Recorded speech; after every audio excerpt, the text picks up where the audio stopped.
오늘의 큐티 말씀은 레위기 20장 1절부터 16절입니다. 제목, 가나안 우상에 대한 경고의 메시지. 먼저 앞뒤 문맥을 살펴보겠습니다. 레위기 20장의 앞부분은 18장부터 19장에서 금지되었던 죄악을 다시 한 번 더 언급하면서 그 대가가 얼마나 무시무시한지를 설명하고 있습니다. 금지된 성관계에 대해서는 아주 자세하게 설명하고 있는데 10절에 간음, 11절부터 12절에 근친간에 금지된 성관계, 13절에 동성애, 15절부터 16절에 짐승과의 성행위 등 아주 상세한 설명을 하고 있습니다. 특히 18장에서 언급되었던 제목들을 다시 상기시키고 있습니다. 이러한 내용은 신명기에서도 말씀하고 있습니다. 몰렉은 가나안 땅에서 자기 자식을 제물로 바치는 있을 수 없는 일을 하였던 우상 종교였습니다. 이스라엘 백성들은 아직 광야에 머물고 있습니다. 이들이 장차 가나안 땅에 들어갔을 때 있을 일에 대해 조심하고 하지 말아야 할 것에 대해서 아주 자세하게 설명하고 있습니다. 이 모든 내용의 초점, 핵심은 바로 7절에 거룩한 백성이 되어라고 말씀하시면서 하나님께서 거룩하니 너희도 거룩하라는 말씀에서 시작됩니다. 단순히 이스라엘 백성에게만 적용되는 것이 아닙니다. 우리도 하나님의 자녀이며 이 땅에서도 구별되어 살아가야 하겠기에 정말로 이 말씀을 마음에 새기며 살아갔으면 좋겠습니다. 문단을 나눠보겠습니다. 1절부터 7절은 가나안 우상에 대한 경고, 8절부터 16절은 성적 범죄에 대한 경고, 2절에 보면 그 지방 사람이라는 것은 재판 회중을 이루는 성인 남자를 가리킨다고 봅니다. 옛날 이스라엘에는 재판하는 판사 직업도 없었습니다. 재판은 각 지역에 살고 있는 남자 성인이 성문에 모여서 했습니다. 그렇다 보니 원고, 증인, 재판관이 분명하게 구별되지 않아 공정한 재판이 되지 않았던 경우들도 많았다고 합니다.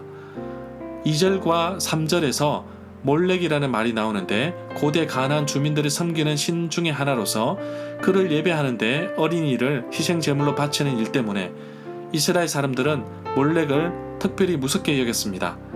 몰렉에게 제사하는 행위가 레위기 20장 1절부터 5절에 언급하고 있습니다. 4절에 보면 이 구절에 접신한 자와 박수무당이라는 말이 나오는데 여기에 대한 내용이 레위기 19장 31절에서 언급하고 있습니다.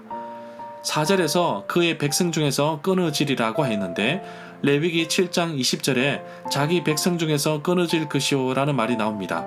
또는 이스라엘 백성 중에 하나로 받아들이지 않을 것이오 라는 말로 바꾸어서 이해할 수도 있습니다. 이 사람은 회중이 드리는 예배에 축출되고 조상들과 함께 묻히지 못하며 경우에 따라서는 죽임을 당할 수도 있습니다. 7절에 보면 하나님은 계속해서 이스라엘 백성들에게 가나안의 풍습과 관습, 우상 숭배로부터 완전히 떠날 것을 명령하고 있습니다. 하나님은 이스라엘 백성들에게 스스로 몸가짐을 깨끗하게 하고 거룩한 내 백성이 될 것을 말씀하고 있습니다. 하나님은 내가 거룩하니 너희도 거룩하라. 나는 너희의 하나님 여호와니라고 말씀하고 있습니다. 9절에 보면 그 피가 자기에게로 돌아간다는 사실에 우리가 볼 수 있는 것은 사형을 집행하는 사람에게는 그 책임이 없다는 것을 볼 수 있습니다. 이 구절에 자기의 아버지나 어머니를 저주하는 자라는 말이 나오는데 제5계명을 범하는 것입니다. 예수님께서도 마태복음 15장 4절, 마가복음 7장 10절에서 인용한 계명입니다. 10절에 보면 앞부분 18장에서도 금지된 성관계에 대해서 언급하고 있습니다. 사형에 해당될 만큼 강력하고 엄격하게 다루고 있는 이유를 20장 7절부터 8절에서 말하고 있습니다.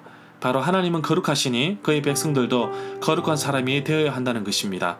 14절에서 거듭된 성관계에 대해서 강조하고 있는 이유는 바로 7절부터 8절에 나옵니다. 거룩하신 하나님께서 그의 백성들에게도 거룩한 삶을 요구하고 계시기 때문입니다. 절마다 상세한 설명과 구절에서 그리고 핵심 내용과 중심 줄거리는 네이버 블로그에 올려져 있습니다. 내게 주시는 교훈입니다. 가나안 땅에서 금지하고 있는 내용이 많이 나옵니다.